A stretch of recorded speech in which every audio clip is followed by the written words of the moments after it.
Seja bem-vindo a mais esse vídeo da série onde a gente fala sobre arquitetura de software na prática e do jeito certo. É uma série onde a gente está falando sobre o desenvolvimento de uma aplicação, o Omniscope, que a gente utiliza no nosso dia a dia. Eu estou aqui com o meu amigo Franco Alves, o meu assistente que só assiste. Tudo bom, Franco? Tudo bem, né, Marco? Que bom estar aqui. Exatamente, É a primeira vez.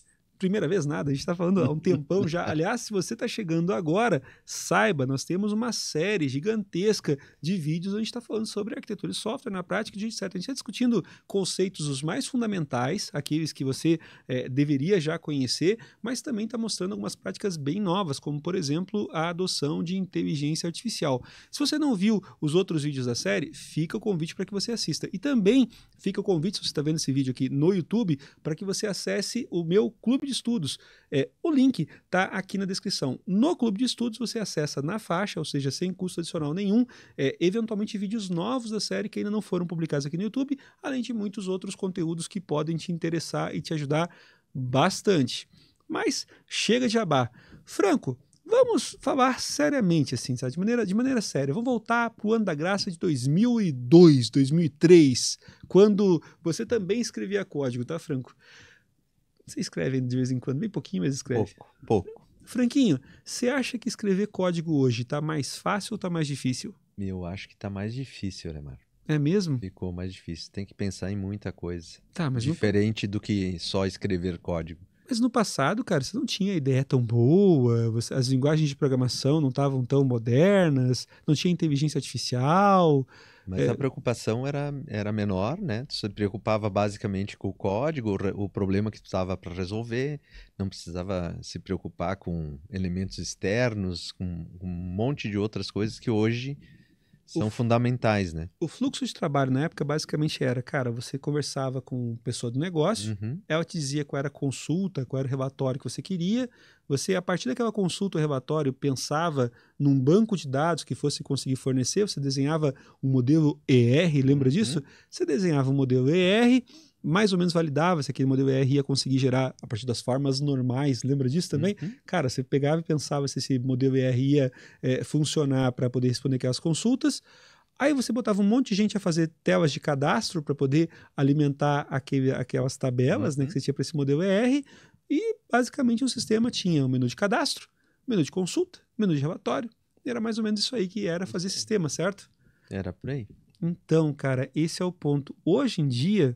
mas um detalhe, você fazia aplicação para rodar daqui a pouco no teu desktop ou num terminal não inteligente, a gente chamava de terminal burro, mas hoje não seria legal falar dessa forma, né? Mas, cara, você tinha um terminal menos inteligente, você usava... E tinha vários programas, né? Que eram acessados de uma base e funcionavam independentes todos eles, né? Uma mudança que aconteceu é que, poxa, primeiro você saiu do desktop e foi para a web, né?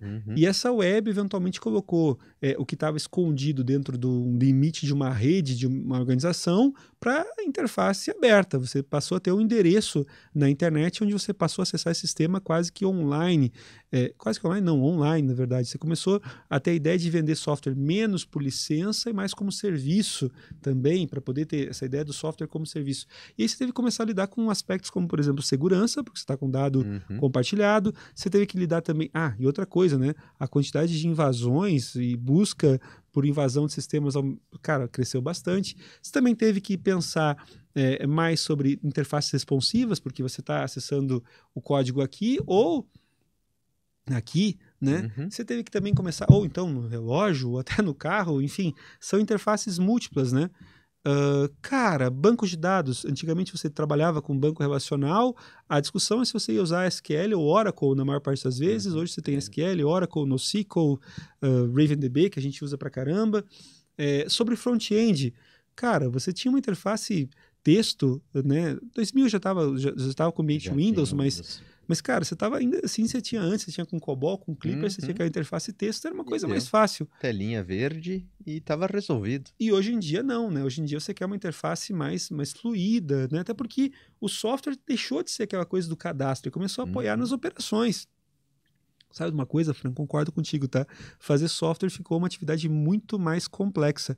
Agora, o fato é, os programadores que estão escrevendo código hoje, Franco, na tua visão, estão melhores ou piores do que os programadores de 2000 e pouquinho? É que mudou, né? Depende, depende. Veja Vou usar o só, depende. muito bom, muito bom. O contexto mudou, né, Neymar? É. Antigamente eu acho que o cara tinha que ter a lógica mais apurada, Escovar um beat, né? escovar o beat e pensar bem no que ia escrever, porque ele não tinha muita chance para errar, Hoje em dia, em né? compensação, você tem bons frameworks que, por exemplo, o .NET resolve a coisa de gerenciamento de memória, né, Fran? Quanto Uhum. tempo lá na tua faculdade você não perdeu para resolver problema de vazamento de Quem, memória quem, leak, né? quem nunca resetou a máquina porque travou, A porque quantidade de memória botou alocada. no lugar errado, né? Exato, exato, exato. Mas, ó, a atividade de desenvolvimento ficou mais complexa porque se espera muito mais de código hoje do que se esperava no passado. Né? Aliás, vou pedir para a Técnica, vamos compartilhar aqui algumas visões, coisas que são importantes. Cara, isso aqui é 2011, Franco. Esse artigo foi escrito pelo Mark Andreessen, né?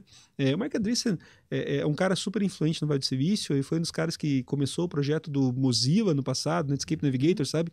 Então, é um dos grandes investidores. Em 2011, escreveu esse artigo que é Por que o software vai engolir o mundo.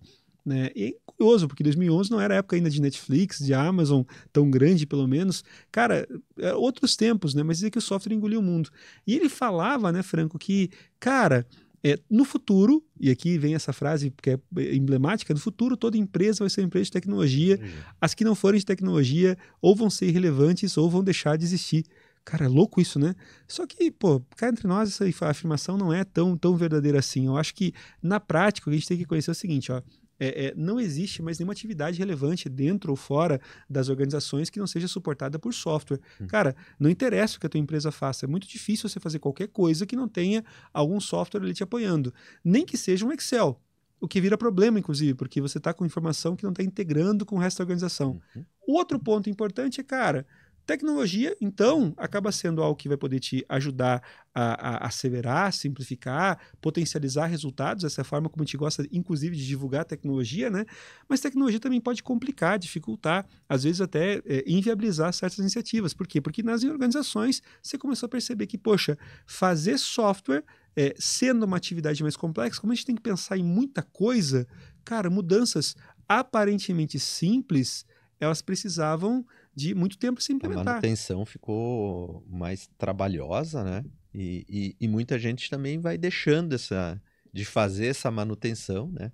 Virando o sistema legado, né? Num vídeo anterior a gente falou sobre as famosas leis de Lehman, né? A gente disse, cara, a lei de Lehman aponta que, cara, software útil é adaptado, software que é adaptado fica mais complexo se você não faz nada para combater essa complexidade.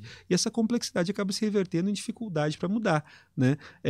Ponto pacífico, tá? É muito difícil você falar, não é mais responsável você falar sobre negócio sem falar sobre tecnologia, sem você pensar sobre o que você vai fazer com um software que apoia as suas principais operações, né?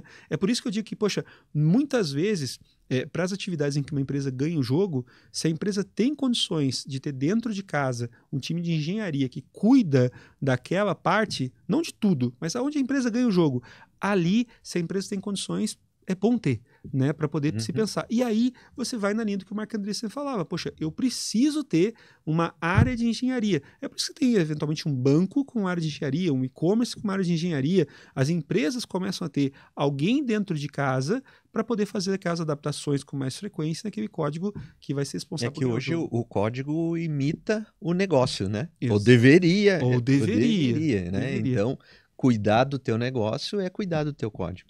Boa, Franco, boa. Você é muito bom, você devia trabalhar na área comercial, Franco. Eu estou pensando eu acho que fazer essa transferência. Você pode tentar fazer isso, né? Esse negócio de escrever código, né? Isso explica muita coisa. Mas, Franco, tem outra afirmação interessante que diz que quando a taxa de mudança dentro de uma organização, isso aqui é do Jack Welch, tá? É menor do que a taxa de mudança fora, cara, o fim é certo, a única questão é quando, né? E esse ponto é um ponto importante. Quando você começa a falar sobre arquitetura, e esse é o propósito dessa nossa série, cara, o objetivo da arquitetura é o quê? Exatamente habilitar essa mudança rápida. Por quê?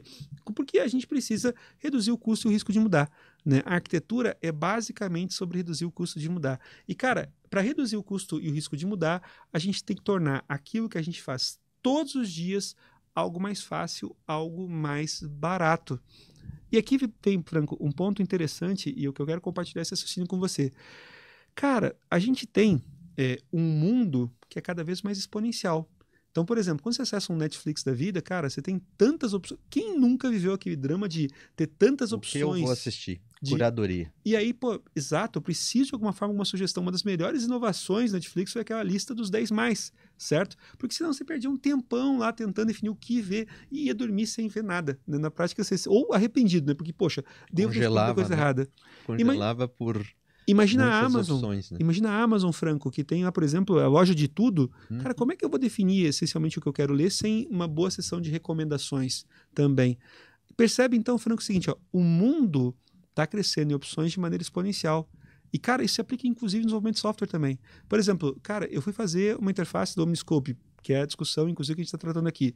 A gente começou com Python mais Dash, depois eu podia utilizar React, daí para poder utilizar React eu podia usar React Vanilla ou em cima de Next, cara, coisa que eu nunca tinha ouvido falar na vida, tá?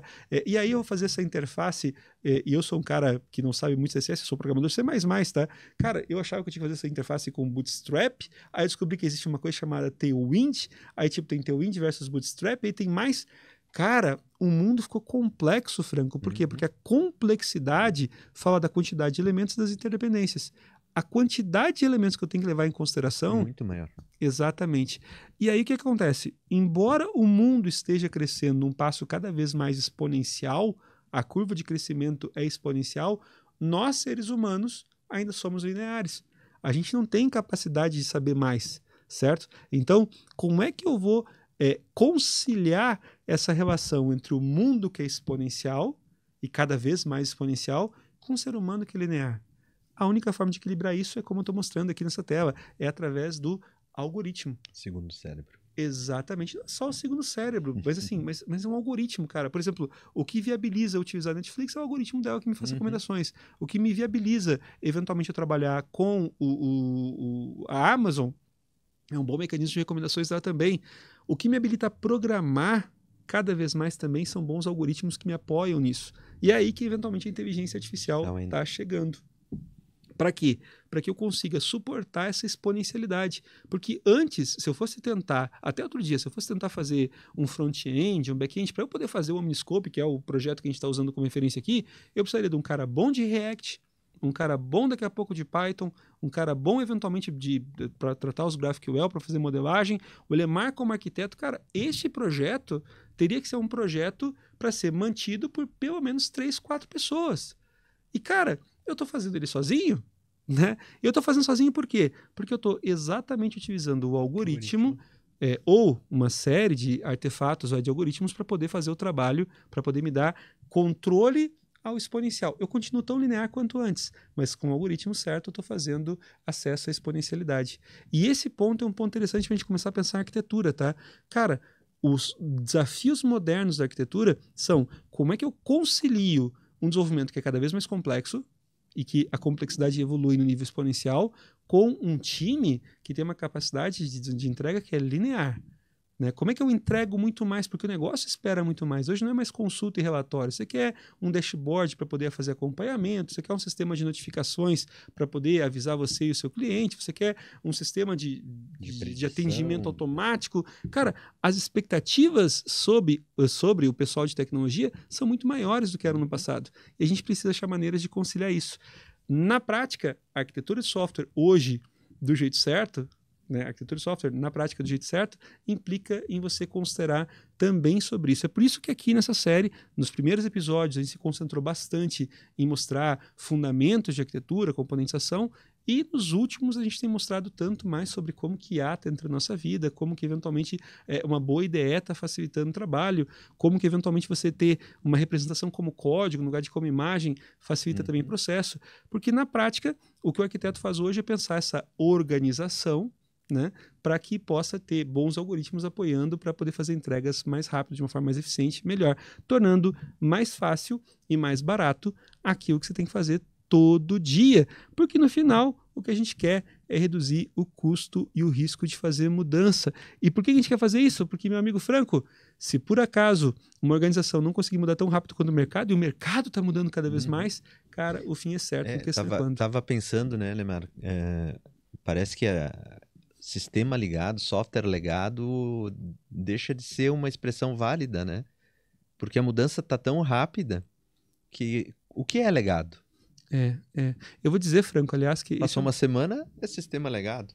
Vou dizer o seguinte, Franco, eu gosto de uma definição, na Exime a gente usa muito a definição que o Fernando deu para o legado um tempo atrás, quer dizer, cara, quando você tem uma quantidade de dívidas técnicas tão grandes, que para você poder pagar algumas dívidas, você tem que contrair ainda mais, você tem um legado. Só que essa definição é uma definição tão abstrata. Vou te propor outra agora, tá, Franco, para um legado.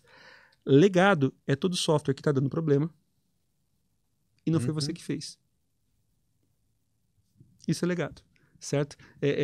Legado, muitas pessoas assumem que um software é legado e você vai olhar... Na consultoria software antigo, né? Nem é isso, Franco. Assim, eu vou te dizer mais, assim, eu já cheguei em organizações que eles apresentavam, esse aqui é um código que a gente mantém, esse aqui a gente mantém, esse aqui é um legado. Aí eu vou olhar em termos técnicos, a qualidade do código, dos três, tá meio parecida, sabe? Tipo, tem pontos a favor num, a favor em outro, mas a qualidade de todas é mais ou menos equilibrada. Aí você vai estudar um pouquinho mais e descobre que, o que o time está chamando de legado é aquele código que não foi eles que desenvolveram. Tipo, alguém deixou. E ninguém quer botar a mão lá. É que geralmente, esse é o grande ponto, sabe? Então, software legado, e aí você começa a entender também, inclusive, a coisa do legado, né? O legado é o que veio do outro, o que foi deixado. Legado geralmente é uma palavra positiva. Vou falar sobre o meu legado. Né? Mas em software, legado tem uma conotação negativa porque, cara, é algo que ficou e que o outro fez. Só que tem um outro ponto interessante, tá? Se software legado é aquele que outro fez e que está dando problema, se na tua engenharia hoje, no ano da graça de 2024, você tem um time de sustentação e um time de desenvolvimento, por exemplo, esse time de sustentação é o legado. Só vê legado. Porque, cara, ele recebeu um software que não foi ele que fez, foi outra pessoa, e que está dando problema. Então, na perspectiva de quem trabalha em sustentação, ele está sempre trabalhando com legado. Não é eficiente. É por isso que você vê programador de legado tremendamente descontente. Você tem que fazer rodízio, você tem processo. É por isso que a engenharia moderna, você não tem mais essa ideia de software de time de projeto e time de legado.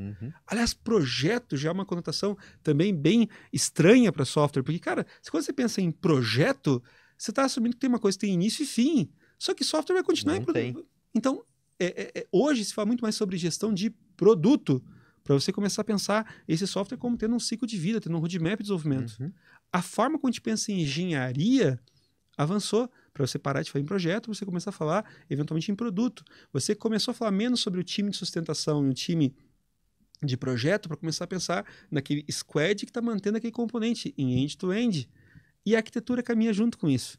Né? A arquitetura caminha junto com isso exatamente para habilitar que essa distribuição dos times seja ótima. A estruturação do time para engenharia de alta performance. E enquanto se faz isso também, né, o software tem que acompanhar, porque quando ele fala que a estrutura tem que ser replicada, o código tem que ser estruturado adequadamente e estruturado de forma em que você possa ter algoritmo te ajudando a escrever código de maneira mais efetiva. Aliás, se você quer entender um pouquinho mais essa doideira, tá? Os dois, três vídeos anteriores a esse aqui, na série, mostram exemplos onde a gente está utilizando o IA de forma intensiva para produzir documentação, para produzir código também. Enfim, desafios dos tempos modernos. Mas essa é uma discussão que vai continuar avançando, essa série continua avançando, e antes da gente terminar, né, Franco, importante convidar, assiste os outros vídeos da série, que aliás, os anteriores seguramente estão aqui no YouTube, se você está assistindo no YouTube, mas também estão no Clube de Estudos, o meu Clube de Estudos. E, eventualmente, vídeos novos que não estão aqui ainda já estão lá no Clube de Estudos para você poder acompanhar também. E tem material exclusivo também. E tem material exclusivo. E, cara, se você trabalha numa empresa, você quer pensar sobre como equilibrar tudo isso, sobre como que eu falo, sabe que a história de santo de casa não faz milagre? Como que eu explico aqui dentro de casa que, poxa, sustentação... A gente tem que fazer assim. Eventualmente, eu sou consultor em engenheiro de obra pronta, eu sou muito bom em botar defeito no trabalho dos outros, mas, enfim, também sou legal para poder instruir os teus executivos a entender um pouquinho melhor, porque, cara, não dá mais, Franco, esse é outro ponto importante, tá? Não é mais responsável você falar em negócio sem pensar em tecnologia. Então, a gente tem que pensar, por exemplo, no planejamento estratégico digital da tua empresa, porque, cara, se o teu software engasgar, a tua estratégia engasga junto. Muito bom. Franco, momento blogueirinho. Inscreva-se no nosso canal. Se você não está inscrito ainda, te inscreve. Tem o meu canal e tem o canal da Exime. Ative as notificações. Claro, para que o YouTube te avise. Faça o compartilhamento desse vídeo. Ótimo. E comentários. Comentários. Concorda com a gente? Discorda da gente? Nós vamos ter um prazer gigantesco em entender a tua opinião e eventualmente ignorar. É isso aí? É isso aí. Né? Muito bom, porque a gente vai continuar aqui falando sobre arquitetura de software. Na prática e do jeito certo. Muito bom. Eu queria fazer o jogralzinho, mas a técnica já está assustada porque a gente está ocupando tempo de estúdio, mas fica o convite. Acompanhe a gente, porque, enfim, essa discussão tem que continuar. Fala se você concorda, se não concorda, pontos que te deixaram em dúvida. Vai ser bacana conversar com você. Vamos todos aprender juntos para fazer mais, melhor, mais rápido, porque o objetivo, no final do dia, é reduzir o custo e o risco da mudança. E para isso, a gente precisa fazer aquilo que a gente faz todos os dias de uma forma mais fácil, de uma forma mais barata também. Certo? Abraço. Obrigado, Franco. Obrigado, Alemão.